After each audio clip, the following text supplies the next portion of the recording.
来关心天气的消息，风台无计是上紧明仔就会形成。气象署就预告，对9月初3拜二暗开始，北海岸东半部、恒春半岛这寡正方面的地区，就会溜溜啊落雨。不过，因为这粒热带低气压目前也离咱台湾真远，所以讲到时阵伊敢会登陆，路线会安怎走，也要继续观察。第礼拜天气是好天到多云，真侪人趁着好天气出门行行咧。第日时温度普遍也是来到33到35度，有一寡所在可能会到36度。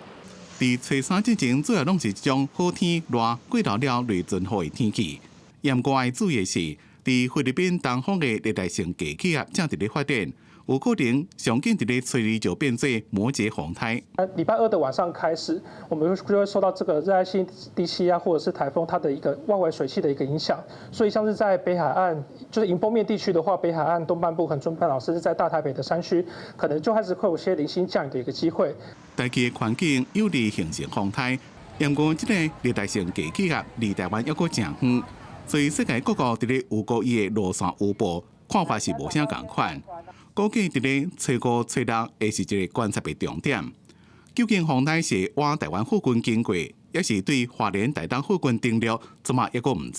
它比较靠近台湾的时间点，可能是在6号到7号了。当然，这个时间都还在变动，所以变成我们往前推的话，就是5号到6号哈，这2天哈，我们可能就是更是一个关键的时间点了。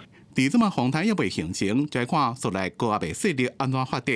才能知影这个风台所顶人的路线还有威力。虽然还有变数，不过若是往台湾威力是真大，民众就要注意风台上新的天气动态。记者综合报道。